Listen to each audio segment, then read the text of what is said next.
Əziz qardaşlar, bəşəriyyət tarixinə nəzər saldıqda görürük ki, insan övladı tarixin heç bir mərhələsində bugünkü qədər imkanlara sahib olmamışdır və tarixin heç bir dövründə bugünkü güc-qüvvətə nail olmamışdır.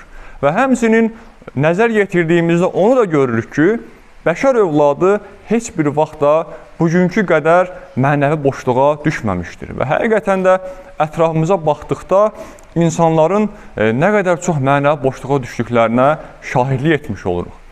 Elə bir cəmiyyətdə yaşayırıq ki, əziz qardaşlar, elm, texnologiya inkişaf etdikcə və baxdığımız zaman dünyamız da genişlədikcə sanki qəlblərimiz daralmağa başlayır. Binalarımız böyüdükcə mənəviyyatımız ona paralel olaraq kiçilməyə başlayır. Bunların hamısını Peyğəmbər sallallahu aleyhi ve sellem o vaxtda bir hədis şərifində bizlərə demişdi. O buyurmuşdu ki, elə bir vaxt gələcəkdir ki, deyir, insanlar dünya xəstəliyinə tutulacaqlar, deyir. Və həmin dünya xəstəliyinə tutulduqları vaxtda onlar, deyir, çox böyük bir mənəvi böhran yaşayacaqdılar. Və deyir, kim ki də dünyanı axirətdən üstün tutarsa, Allah Taala onun qəlbinə heç vaxtı açılmayacaq bir darlıq qoyar. Amma kim ki də deyir, axirəti dünyadan üstün tutmağı bacararsa, həmin vaxtda Allah Taala deyir, onun qəlbinə çox böyük bir huzur və rahatlığı da orada inşa etmiş olar. Bəli, əziz qardaşlar, həqiqətən də bugün ətrafımıza baxdığımız zaman insanların texnologiya ilə çox yaxın olduqlarını görürük. Bugün həqiqətən də texnologiya bizi bəzən dünyanın o biri ucuna bağlayır, amma buna paralel olaraq çox yaxınlığımızda olan insanlardan bizi uzaqlaşdırır.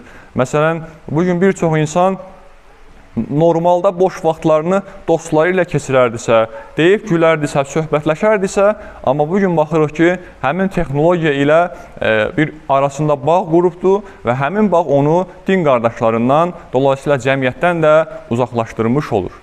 Buna görə də insanlar qəlbəndə bir boşluq yaşamaqdadılar. Və əziz qardaşlar, ətrafımıza nəzər yetiririk. Məsələn, yas yerlərinə falan gedəndə görürsən ki, bir nəfər digərindən keyf hal soruşur, necəsən, nə var, nə yox deyəndə, əksər insanlar qayıdırlar ki, heç də yaxşı deyiləm. Deməkdənsə ki, əlhəmdülillah, şükür Allah, yaxşılıqdır, qayıdırlar ki, yaxşı deyiləm. Halbuki baxırsan ki, həmin adamın işi də var, evi də var, maşını da var, ailəsi də var, amma buna baxmayaraq yenə də şikayətlənməyə davam edirlər. Bu da onu göstərir ki, Allah Taala qismən də olsa müsəlmanlar üzərindən bəzi yerlərdə bərəkətini, əziz qardaşlar, çəkmişdir. Yəni, bu şəkildə insanların şikayətlənməsi onlardan bərəkətin alınmasının da bir işarəsidir. Məsələn, Peyğəmbər sallallahu aleyhi ve sellem zamanını bugün müqayisə etdiyimizdə çox böyük fərqlərin olduğuna görürük, əziz qardaşlar. Məsələn, Allah Rəsulü sallallahu aleyhi ve sellemin zamanında elə insanlar var idi ki, günlərlə, həftələrlə yedikləri şey sadəcə xurma ilə sudan ibarət idi. Amma onu yedikləri zaman qayıdırdılar ki, ya Rəbbi, sənə şükürlər olsun, bugün də sən bizi ac buraxmadın, bugün də sən bizim qarnımızı doyurdun deyə Allaha şükür edirdilər. Amma günümüzün insanına baxırıq ki, əlinin altında hər bir şey var, amma yenə də insanlar şükürsüzlük xəstəliyinə sanki tutulmuşdular. Və bu da cəmiyyəti Allah Təala tərəfindən rəhmətini cəmiyyətdən uzaqlaşmasına bir səbəbiyyət verməkdədir. Və əziz qardaşlar, burada biz həmçinin ona da şahidlik oluruq ki, Həzrət Ayşə anamızın bir rəvayəti vardır. Deyir ki, bir dəfəsində deyir, 2 ay boyunca deyir, bizim evimizdə deyir, qazan qaynamadı və 2 ayımızı xurma və su ilə keçirdik deyir Peyğəmbər sallallahu əleyhi və səlləmlə bərabər. Amma deyir, biz buna baxmayaraq yenə də deyir, gecə-gündüz şükrümüzə deyir, davam etdik deyir. Heç vaxt dilimizdən şükrü düşürtmədik.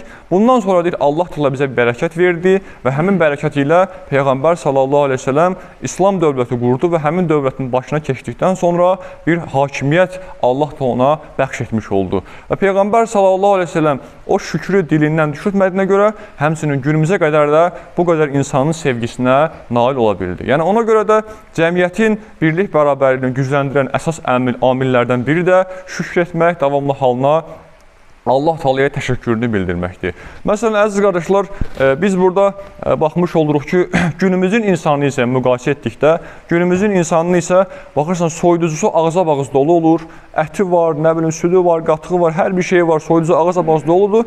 Amma yenə də soruşsan ki, vəziyyət necədir deyə soruşanda qayıdır ki, vəziyyət heç də yaxşı deyil. Həmin adamın yanında şükürdən danışanda şikayətlənir ki, nəyimə şükür edeyim, mənim nəyim var ki deyir, şükür edim deyə bu şəkildə belə deyək ki, inadlarını bildirməkdədirlər.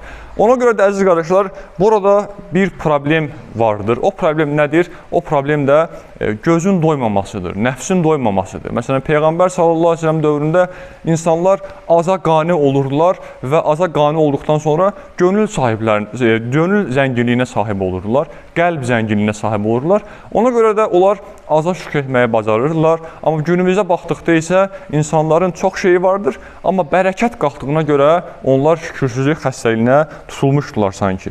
Məsələn, Abdullah ibn Ömər radiyallahu anh'ın çox gözəl bir rəvayəti vardır. O deyir ki, bizim dövrümüzdə nəinki deyir, qida azlığı yaşanırdı. Qida azlığının yaşanmasına baxmayaraq, biz deyir, yenə də paylaşmağı deyir, bacarardıq deyir. Hətta deyir, bir dəfəsində İbn Ömər radiyallahu anh'a gətirib bir pay qoyun əti verirlər deyir. O qoyun ətini verdikdən sonra özü baxmayaraq ki, acdır, onu qonşusuna ötürür. Çünki bilir ki, qonşusu da acdır. Qonşusuna göndərdikdən sonra həmin qonşu da imanlı bir insan olduğuna görə başqa bir qonşunun ac olduğunu görür, onu ötürür başqa bir qonşusuna. Deyir, həmin qoyun əti 7 qonşunu gəzdikdən sonra yenidən deyir, sonda gəlib yenə də İbn Ömər radiyallahu anh'ın qapısına gəlir və həmin ət yenə deyir, ona qismət olur deyir.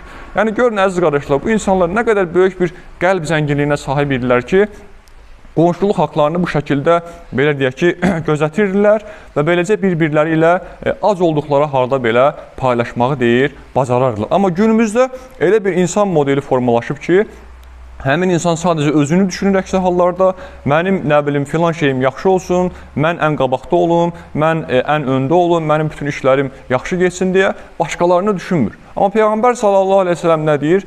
Peyğəmbər sallallahu əleyhi və səlləm deyir ki, bir insan başqalarını düşündüyü müddətcə Allah da deyir, onu düşünər deyir. Yəni siz, məsələn, bəzi insanlar var ki, başqalarının başına pis bir hadisə gələndə o onu sevindirməyə başlayır. Amma Allah Rəsulü buyurur ki, siz başqalarının pisliyini istədiyiniz müddətcə Allah da sizin pisliyinizi istəyər. Amma siz deyir, başqalarının yaxşılığını istədiyiniz müddətcə Allah da deyir, sizin yaxşılığınızı istəyər deyə bu şəkildə bildirmiş olur bizlər əziz qardaşlar.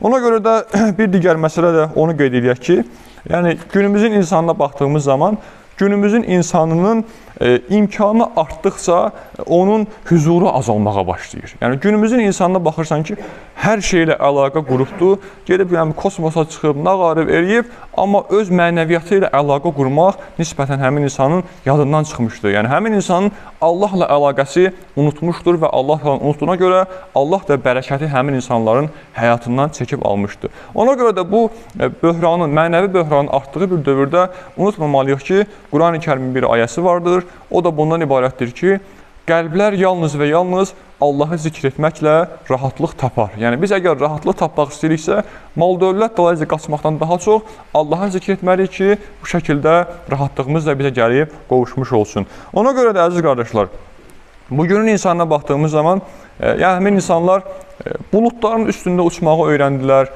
daha sonra dənizlərin dibində üzməyi bacardılar, amma həmin insanlar özlərini unutdular eyni zamanda. Yəni biz axirətə getdiyimiz zaman bizdən təyyarə düzəltməyimiz soruşulmayacaq, bizdən gəminin içərisinə girib üzməyimiz soruşulmayacaq, bizdən insaniyyətimiz soruşulacaq əziz qardaşlar. Biz əxlaqımıza görə sorğuya çəkiləcəyik. Təbii ki, texnologiyanın inkişaf eləməsi çox gözəl bir şeydir, amma insanın bu əsrdə mənəviyyatını itirməsi çox pis bir şeydir əziz qardaşlar. Ona görə də sabah axirətdə bizdən nə soruşulacaqdır? Bizdən soruşulacaq ki, sən öz mənəviyyatını qoruya bildinmi? Sən qəlb qırmadan, sən başqasının haqqına girmədən bir həyat yaşaya bildinmi? Yəni bizdən soruşulacaq olan budur.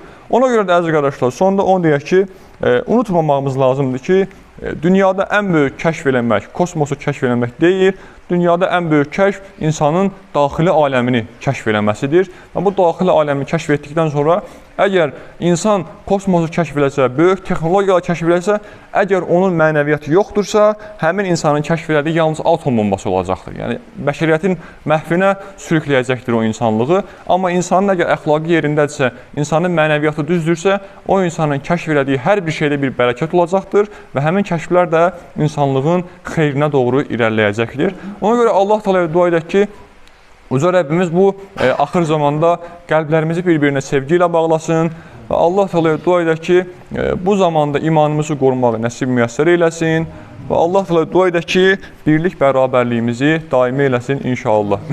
Ələ innə əhsənəl kəlam və əbləğən nivam.